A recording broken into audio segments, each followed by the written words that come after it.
Kalilin, this is Islandski Vlog, ang Bicolanang Oragon. Mga kalilin, tara samahan nyo. Punta po tayo doon sa grocery doon po. Sa Sok Planet. Bibili po tayo ng pangsahog sa aking lulutuin ngayon. Ang lulutuin ko po ay ang pepper steak. See you inside the grocery mga kalilin.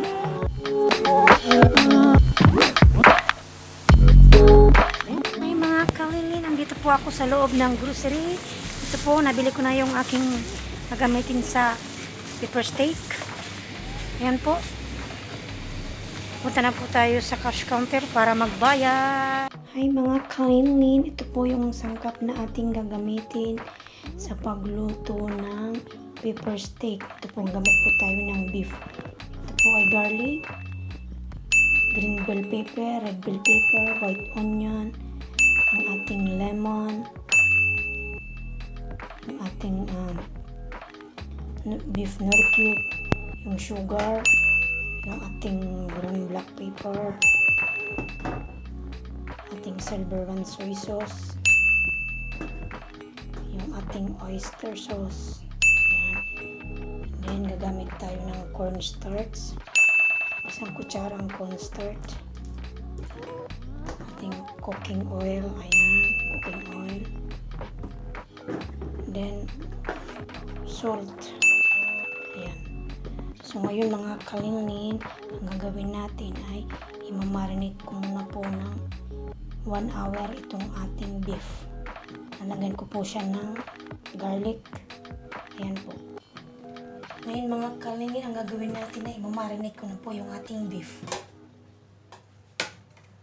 Ayan po, ilagay po natin dito. Ayan. Nahugas pa ako ng kamay. Ayan. Ilagay ko siya.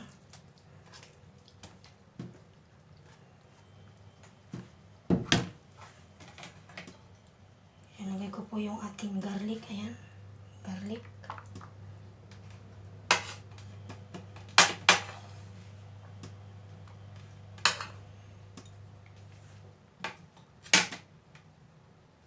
Then yung ating beef nor cube. Ayan. Isang buo.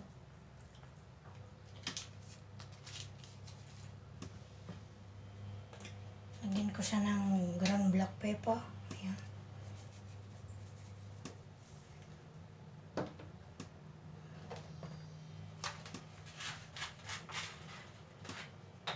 Then nalagyan ko siya ng soy sauce. Ayan. Isa. Dalawa.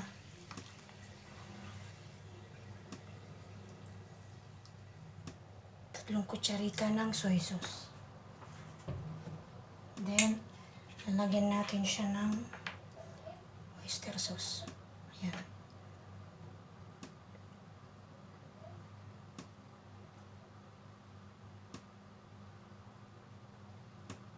Lalagyan ko po siya ng 2 kutsarita ng oyster sauce. Isa.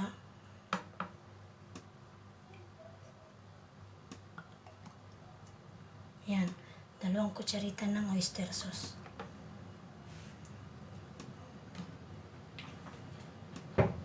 Then, lalagyan ko po siya ng sugar. Ayan. 1 kutsaritang sugar.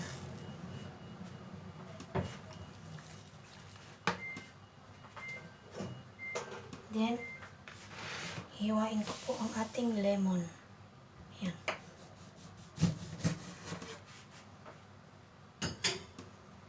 Ilalagay po natin tong lemon. Ayan.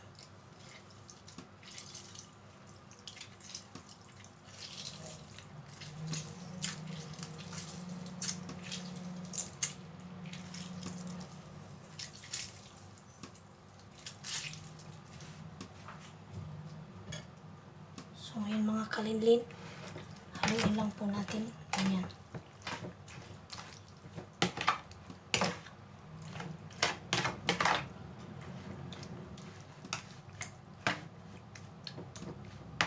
So, imamarinate ko po siya ng 1 hour para po kumapit po yung lasa.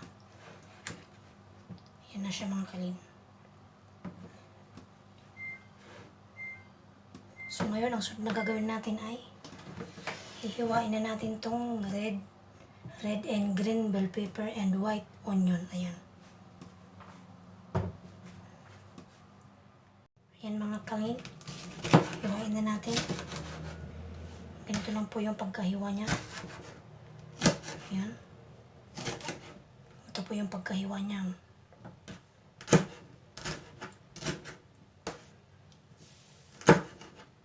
Ayan.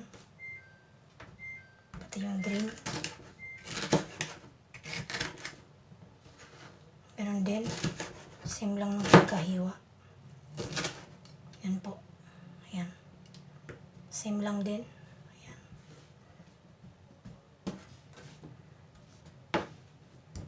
Yun yung ating white onion. Ganun din yung gagawin natin sa paghiwa. Ayan. Ito yung kulay.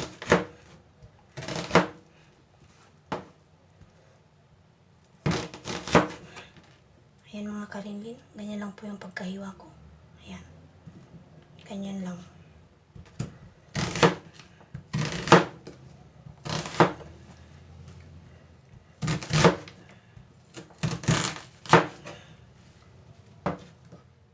Ayan na mga kalinlin ang ating marinated na beef.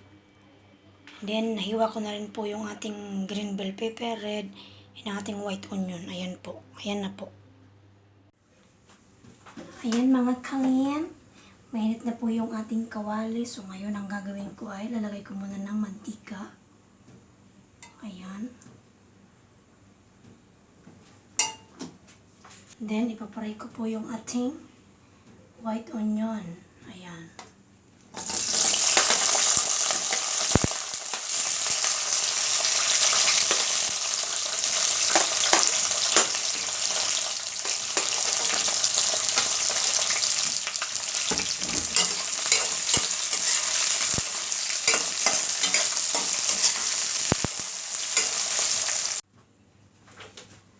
Luto na po yung ating white onion. So ngayon mga kalin, ito po yung ating susunod na.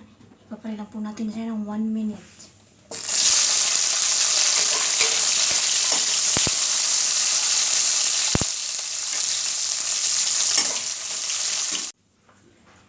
Then mga kalin, ang susunod po ay ating red bell pepper. Ayan.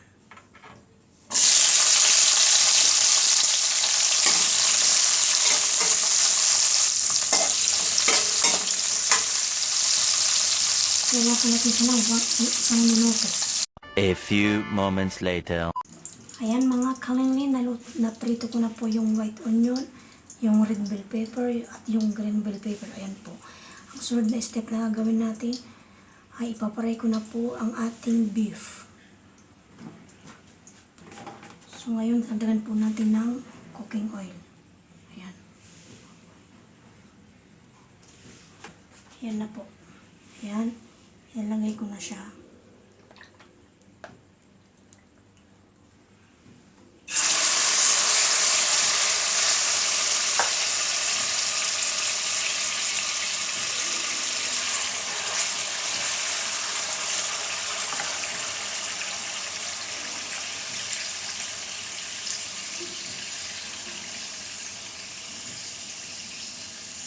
Ito po gagamitin natin para mamaya. Ayan. Yung sauce niya. Hintayin lang po natin maluto yung ating beef. Hintayin lang po natin yung apoy. Ayan mga kalingin, kumukulo na po yung ating beef. Ayan, hintayin po natin siyang lumambot. 10 minutes po, hintayin natin siyang lumambot. Ayan na po siya. Okay. Ayan mga kalingin, malambot na po yung ating beef. Ayan. Ayan na po siya. Ayan na po itsura niya. Wow! Ang sunod po natin gagawin ay ilalagay ko na po yung sauce. Ayan. Igilid lang po natin. Ayan. Igilid lang.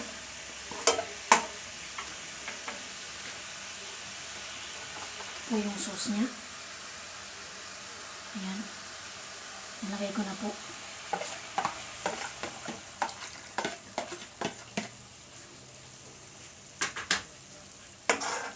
Pakuloyin lang po natin ng konti. Then, lalagyan ko po siya ng kalahating kutsara ng cornstarch. Ayan. Ayan po, ilalagay ko na siya.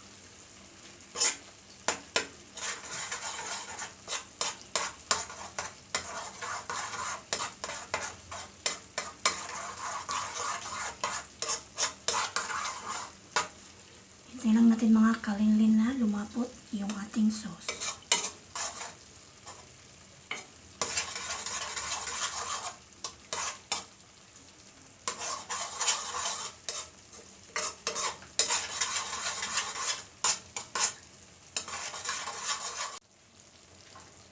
Ayan mga kalin, malapot na po yung ating sauce. Ayan, lumapot na siya.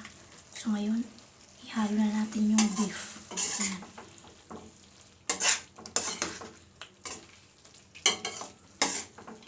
Hinalang po natin yung ating apoy para po hindi siya masunog.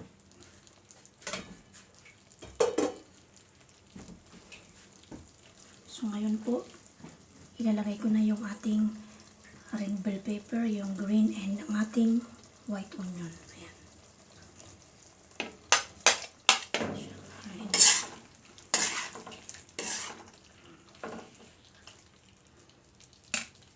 Then yung green. Ayan.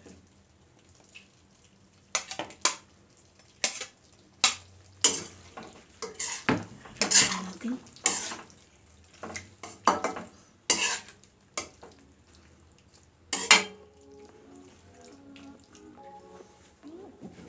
Then last, yung ating white onion. Ayan.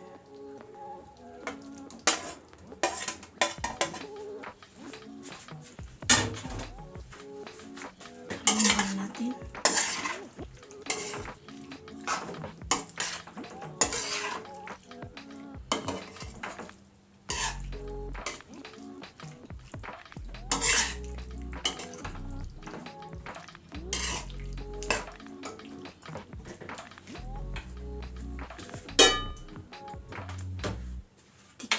Tikman po natin mga kalinlin kung ano po ang lasa.